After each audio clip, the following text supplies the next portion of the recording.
திண்டுக்கல் மாவட்டம் சாணார்பட்டி கிராமத்தை சேர்ந்த ஒரு தம்பதிக்கு 2 பெண் பிள்ளைகள் இருக்காங்க. 17 மற்றும் 19 வயசில் 2 பெண் குழந்தைகள் இருக்காங்க. இவங்க அதே ஊரை சேர்ந்த 2 இளைஞர்களை காதலிக்கிறாங்க.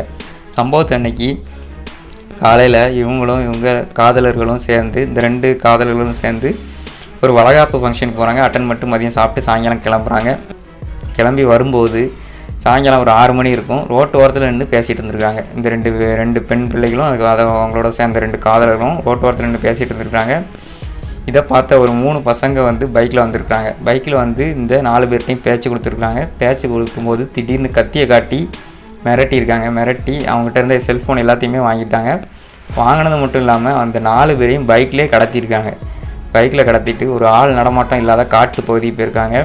காட்டு பகுதியில் இந்த 2 காதலர்கள் இருக்காங்களா, இந்த 2 பேரையும் கட்டி போட்டுட்டு இவனுக்கு 2 பேரையும் கட்டி போட்டுட்டு அந்த 2 சின்ன பிள்ளைகளையும் கற்பழிச்சிருக்கிறாங்க. இந்த 3 பேர் சேர்ந்து யாரெல்லாம்னா சரண், வினோத், பாஸ்கர் இந்த 3 பேரும் இந்த 2 பெண் பிள்ளைகள், அதாவது 19 வயசு 17 வயசு 2 பெண் பிள்ளைகளையும் பலாத்காரம் பண்ணியிருக்காங்க.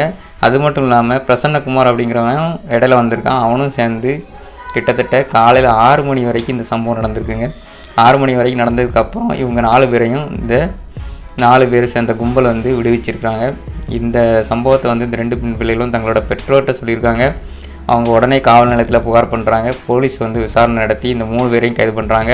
பிரசன்னகுமார் அப்படிங்கிறவனை தேடிட்டு வராங்க. ஸோ இவ்வளோ தான் இந்த வீடியோ மக்களே. இந்த சம்பவம் நம்மளுக்கு இதே மாதிரி ஒரு சம்பவம் இதுக்கு முன்னாடி நடந்துச்சு. இந்த மாதிரி ரோட்டில் நின்று பேசிகிட்டு இருக்கும்போது காதலியை கற்பழித்து கூட்டு போய் கற்பழிச்சாங்கிற மாதிரி இதே ஒரு சம்பவம் இதுக்கு முன்னாடி நடந்துச்சு. இப்போ ஒரு சம்பவம் நடந்திருக்கு. ஸோ இந்த சம்பவத்து மூலமாக நம்ம என்ன தெரிய வரோம்னா, தயவு செஞ்சு ரோட்டு ஓரத்தில் தேவையில்லாமல் யாரும் நிற்காதீங்க அப்படிங்கிறது அந்த சம்பவத்து மூலமாக தெரிய வருது. தயவு செஞ்சு யாராக்கா லவ் பண்ணிங்களா, ரோட்டு ஓரத்தில் இந்த மாதிரி காதல் தேவை தான். அந்த வயசில் முதல்ல யோசிக்க வேண்டியது, இந்த மாதிரி காதல் தேவையா, இந்த வயசில் தேவையா? 19, 17 இன்னும் மேஜராக கூட ஆகலை ஒரு பொண்ணு, 17 வயசு பொண்ணு தேவையா? அந்த வயசில் படிக்க வேண்டிய வயசில் படிப்பு மட்டும்தான் முக்கியம்.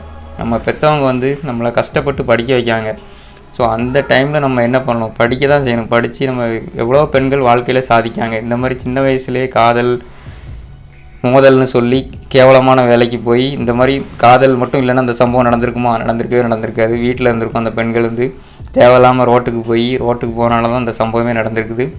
ஸோ காதல் தேவையில்லைன்னு தான் நான் சொல்லுவேன். நீங்கள் என்ன நினைக்கிறீங்கன்னு கமெண்ட்டில் சொல்லுங்கள்.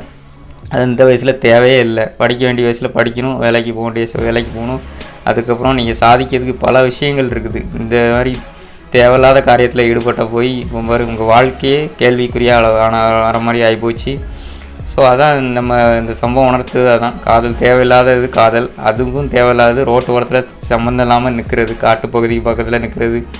ஏன்னா அந்த சமுதாயம் அவ்வளோ சீர்கெட்ட சமுதாயமாக இருக்குது. நிறைய நாய்கள் கயவர்கள் இருக்கிறாங்க.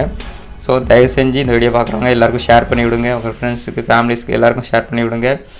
அவ்வளோதான் இந்த வீடியோ மக்களே. இந்த மாதிரி காதல் தேவையற்றது, இது மூலமாக நம்ம தெரிஞ்சுக்கிறது காதல் தேவையற்றது. நிறைய பேர் கெட்டு போகிறது இந்த சினிமானால தான். சினிமாவை பார்த்து சின்ன வயசுலேயே காதல்னு கெட்டு போயிருந்தாங்க. ஸோ தயவு செஞ்சு இந்த மாதிரி லவ் பண்ணாதீங்க, உங்கள் வாழ்க்கையே நாசமாக்கிடும். அதுதான் நான் சொல்கிறேன். நீங்கள் என்ன நினைக்கிறீங்க, நான் சொல்கிறது கரெக்டாக இல்லை தப்பா அப்படின்னு நீங்கள் கமெண்ட்டில் சொல்லுங்கள். மீண்டும் மட்டும் ஒரு சம்பவத்தை சந்திக்கலாம்.